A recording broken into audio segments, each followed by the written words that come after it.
Bonjour à tous, j'espère que vous allez bien et que vous êtes en forme. Je suis ravi de vous retrouver pour cette nouvelle vidéo.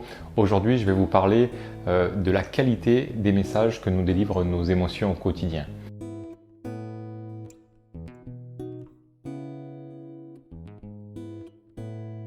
Alors comme vous le savez, je me suis spécialisé depuis des années déjà sur la gestion des émotions. J'accompagne quotidiennement des personnes à dépasser leurs troubles émotionnels et j'accompagne également les personnes sensibles et hypersensibles à mieux appréhender cette dimension également, surtout pour les personnes hypersensibles où il y a réellement de vraies spécificités émotionnelles et psychologiques.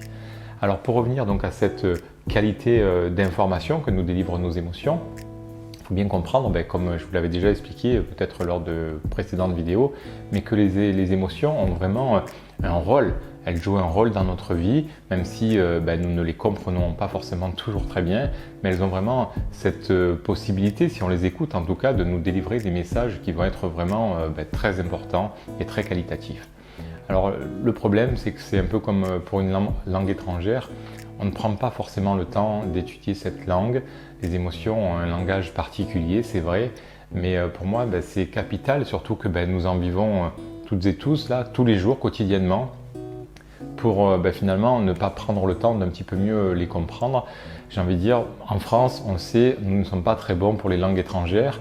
Et encore une fois, si vous partez qu'une fois de temps en temps à l'étranger, c'est pas très grave, vous pouvez prendre un guide, vous pouvez toujours vous arranger. Les émotions, j'ai envie de dire, elles sont quotidiennes, elles sont avec vous, que vous soyez en France ou ailleurs. Et donc pour moi, c'est capital d'un petit peu mieux comprendre ce qui se passe en soi. Alors comme je vous l'avais déjà expliqué par rapport au rôle des émotions, les émotions ont vraiment cette fonction, comme peuvent l'avoir nos sensations, mais sur un plan physiologique, physique, biologique en tout cas, de nous guider pour répondre au mieux à nos besoins. Vous voyez, on a des besoins physiques, on a des besoins de s'alimenter, de s'hydrater, de se reposer, de dormir. Et donc nos sensations nous appellent, nous attirent notre attention pour que nous puissions répondre au mieux à ces besoins. On n'a pas du tout la même sensation quand on a soif que quand on a froid ou quand on a chaud ou quand on a sommeil. Et en fonction, nous allons répondre par des actions qui vont être cohérentes avec ces besoins-là. Donc ça, c'est par rapport aux sensations physiques, mais les sensations peuvent aussi, mais comme les émotions, mais servir de rôle de protection pour protéger notre intégrité physique. Notamment, par exemple, quand on trébuche sur une marche, on se casse la cheville. Donc à ce moment-là, l'information va être douloureuse. Alors c'est sûr que c'est pas agréable, mais heureusement que cette information douloureuse va attirer notre attention pour ne pas que nous continuions à marcher normalement sur cette cheville cassée et peut-être que nous commencions à prendre soin de cette cheville et à lui prodiguer les soins nécessaires. Vous voyez, donc l'information, qu'elle soit douloureuse ou qu'elle soit agréable, est toujours là pour nous permettre de nous guider par rapport à cette capacité de répondre au mieux à nos besoins ou alors de protéger notre intégrité. Bon, les émotions, elles font exactement la même chose, mais avec nos besoins psychologiques, besoins, d'amour, d'appartenance, de reconnaissance, d'estime, d'intimité, de partage, d'échange. Enfin voilà, ils sont très nombreux, nos besoins psychologiques. Donc, mais voilà, il faut comprendre que les émotions ont vraiment ce rôle-là. Les émotions n'ont en aucun cas l'envie de nous divertir et de nous faire passer par des ascenseurs émotionnels, un petit peu comme des montagnes russes. Un coup c'est bien, un coup c'est moins bien. Vous savez, il n'y a pas une émotion qui se réveille le matin en nous et puis qui dit aujourd'hui c'est la mienne, c'est la journée de la déprime, puis demain toi tu verras, on verra peut-être un peu de joie ou de colère ou de... Non. Je veux dire, il y a vraiment une fonction capitale et c'est hyper important de commencer à l'appréhender, de mieux la comprendre. Et c'est pas, même si globalement on peut le comprendre à un certain niveau, c'est intéressant des fois, comme dans les langues étrangères, de prendre un petit peu plus le temps de mieux comprendre ses émotions parce que c'est vrai que c'est parfois subtil. Vous savez, des fois on vit des émotions complexes. Il peut y avoir la mélancolie qui est un mélange de joie et puis de tristesse. Du coup, il peut y avoir aussi la nostalgie qui va nous ramener au passé. Et donc, c'est vrai que ça demande un minimum d'entraînement et de prendre le temps de ressentir pour pouvoir un petit peu faire le tri dans tout ça, quoi. Donc, voilà, vous l'avez compris, les émotions sont là pour nous servir. Elles nous délivrent un message. Et contrairement à certaines personnes, j'espère que ce n'est pas votre cas, mais qui vivent dans une forme de mal-être depuis des années, Alors encore, quand les personnes vraiment cherchent à s'en sortir et font tout un tas de choses pour cela, ben encore, ça peut se comprendre. Des fois, c'est assez difficile. Il y a des choses qui sont assez longues à mettre en place. Mais si c'est juste pour ressentir une émotion inconfortable pendant des semaines, des mois ou des années, ça n'a aucun sens. Je vous le dis, ça n'a clairement aucun sens. C'est comme si vous sortez votre voiture, vous roulez sur un clou, vous crevez, puis après vous restez à côté en mode un petit peu c'est crevé, je sais pas quoi faire, et on reste là, on attend, et puis au pire on va se coucher, on revient le lendemain matin, on va voir la voiture, elle est toujours pas réparée, et puis on attend quoi. Non, à un moment donné, il faut juste répondre de manière cohérente au besoin qui est en place. Donc là, en l'occurrence, il faut réparer la roue, il faut appeler un garagiste si vous n'êtes pas compétent en la matière. Voilà. Donc par rapport à nos émotions, c'est exactement la même chose. Il est capital de descendre suffisamment en soi pour bien appréhender la nuance de cette émotion. Vous savez, des fois, on se sent mal, mais quel est vraiment le sens de ce mal-être? Est-ce que c'est je manque d'estime? Est-ce que je suis trop impatient par rapport à une situation? Est-ce que je manque d'amour? Est-ce que je manque de je sais pas quoi? Ou alors un excès, parce que ça fait aussi un excès, hein, c'est un déséquilibre, donc ça peut être en trop ou en pas assez. Est-ce que j'ai trop d'amour? Est-ce que j'ai trop de présence de mes proches ou je sais pas quoi? Et c'est vrai qu'on va aussi vivre un inconfort.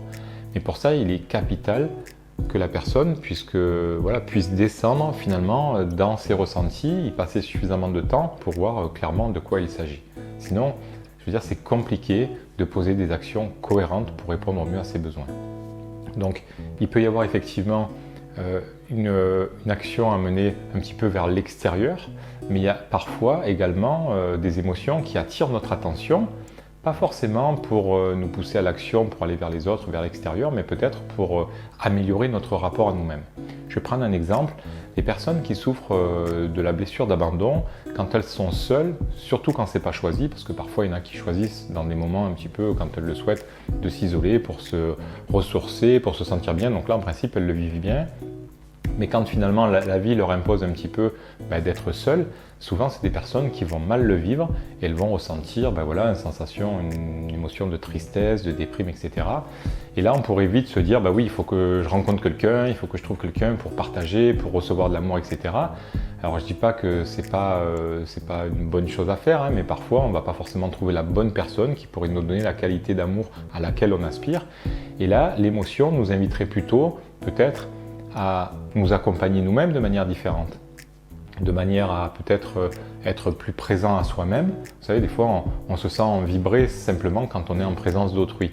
Là, en réalité, parfois, on peut juste se dire, mais pourquoi moi, je n'arrive pas à me sentir vivant pleinement quand je suis seul? Alors peut-être que certaines personnes peuvent manquer de créativité, certaines personnes sont trop centrées sur les autres et pas assez sur elles-mêmes. Il y a des personnes qui négligent leurs besoins, que ce soit besoins physiques, psychologiques et spirituels peut-être. Hein.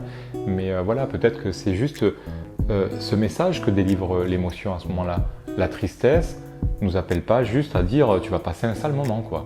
La tristesse nous dit peut-être tu devrais commencer à avoir une qualité de présence à toi-même peut-être plus qualitative ou simplement améliorer, on va dire, être plus présent à toi-même. Arrêter de toujours penser aux autres, arrêter de toujours regarder un petit peu ce qui se passe à l'extérieur, de croire que les autres vont te nourrir, etc. L'émotion peut nous amener à nous reconnecter à des parts de nous qui ne sont pas investies, qui ne sont pas incarnées. Et donc, c'est vraiment un message d'amour. C'est vraiment, faut le prendre comme ça en fait. Hein. L'émotion, à ce moment-là, nous appelle à être plus en amour avec nous-mêmes, peut-être plus tolérant, plus patient, plus bienveillant, plus présent simplement. Donc voilà, c'est vraiment un message pour prendre soin de soi, prendre soin de ses besoins. Donc ça, c'est vraiment le message que souvent délivrent nos émotions. Alors, c'est vrai que parfois c'est un petit peu complexe parce que se mélange à ça les mémoires du corps, ce qu'on pourrait aussi appeler les émotions fantômes. Vous savez, c'est toutes ces émotions finalement qui ne demandent rien d'autre que simplement être pacifiées, éprouvées pour recirculer librement dans notre corps. Il y a les émotions qui concernent vraiment vos besoins, on va dire dans votre vie de tous les jours. Là, quand vous êtes en train de regarder cette vidéo, peut-être qu'à un moment donné, vous allez vous sentir nourri intellectuellement, ça va vous faire du bien, etc. Ça, on est dans le présent, ça c'est ok. Mais il y a aussi, on va dire, toutes les émotions que nous n'avons pas pacifiées, éprouvées et qui vont aussi se mélanger avec les émotions du présent. Et celles-ci, j'ai envie de dire, elles ne demandent rien. elles ne demandent rien d'autre qu'à être expérimentées, éprouvées pour être à nouveau libérées. Vous savez, ces fameuses expériences qu'on a vécues quand on était par exemple enfant. On a eu un peu un coup dur, quelque chose qu'on n'a pas bien vécu et puis qu'on n'a pas pu pleinement pacifier, libérer, soit parce qu'on voulait pleurer et puis on a dit pleure pas, t'es un grand maintenant, sois fort, soit parce qu'on n'a pas eu le temps, on ne s'est pas penché là-dessus, enfin peu importe. Et donc la mémoire, l'émotion a été emprisonnée un peu corporellement, un peu comme une information corporelle, et cette information corporelle de tristesse, de colère, de déprime ou je ne sais pas quoi, va régulièrement nous visiter un petit peu, alors pour ça moi je dis fantôme, c'est le jeu de mots, mais voilà, va nous revisiter en fonction des circonstances qui vont nous permettre de reconnecter voilà, un petit peu quelque chose qui aurait été difficile dans son vécu. Alors c'est non seulement, alors c'est pour ça, moi je reviendrai vraiment pour faire une vidéo sur le sujet parce que c'est quand même assez passionnant, mais il y a d'une part toutes les émotions passées que vous n'avez pas pacifiées et qui vont de toute façon se manifester dans votre quotidien. Mais il y a aussi des émotions que vos ancêtres n'ont pas pacifiées et qui ont pu un petit peu être comme ça, que vous pourriez porter. Comme je vous l'ai expliqué sur une vidéo précédente, on peut avoir les yeux de ses grands-parents ou de ses parents, les cheveux, des airs de famille, on peut avoir certains attributs ou certains comportements ou un état d'esprit, mais nous portons également certaines émotions. Bon ben là, ces émotions, elles ne demandent qu'à être exprimées. Parfois, il faut être capable, en toute humilité, de ressentir quelque chose qu'on ne comprend pas, qui nous échappe complètement pour finalement évacuer une émotion, je sais pas, d'un parent, un grand-parent qui n'aurait pas fait le deuil de quelque chose, qui n'aurait pas exprimé une colère ou autre. Si vous ne faites pas ça, de toute façon, cette mémoire va tourner en boucle et vous allez la revisiter d'une manière ou d'une autre dans votre quotidien. Ça peut être par des problématiques de santé, des maladies, des malaises, ça peut être par des actes manqués, des accidents, ça peut être par des lapsus, ça peut être par des cauchemars, des rêves, enfin bref, voilà, l'inconscient de toute façon, on va vous resservir ça jusqu'à ce que ça soit pas pacifié, pardon. Donc si vous le faites pas et que vous avez des enfants, de toute façon, voilà, c'est sans fin. Donc voilà, c'est capital pour moi d'apprendre à pleinement vivre ces émotions pour déjà faire le tri sur les émotions qui n'ont plus aucun sens dans votre présent actuel. Là, c'est juste, on va dire, une information qui demande à être libérée. Puis après, derrière, vous pourriez très bien vous ressentir pleinement léger sans avoir besoin de poser une quelconque action.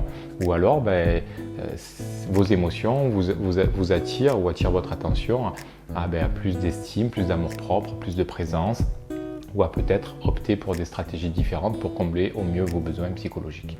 Voilà. J'espère que cette vidéo a été suffisamment claire pour vous. N'hésitez pas à mettre un commentaire, moi ça me fait vraiment très plaisir quand vous laissez un petit commentaire, ça me motive pour créer d'autres contenus comme celui-ci. Vous pouvez me suivre également sur ma page Facebook, Nils Guérin Vivre Mieux, vous pouvez également vous abonner à ma chaîne et puis me suivre également sur mon site sophrologue-nils.fr. Moi, je vous souhaite une très belle journée, ou en tout cas de vivre pleinement vos émotions, que celles-ci soient agréables ou un peu moins agréables. À très bientôt, bye bye.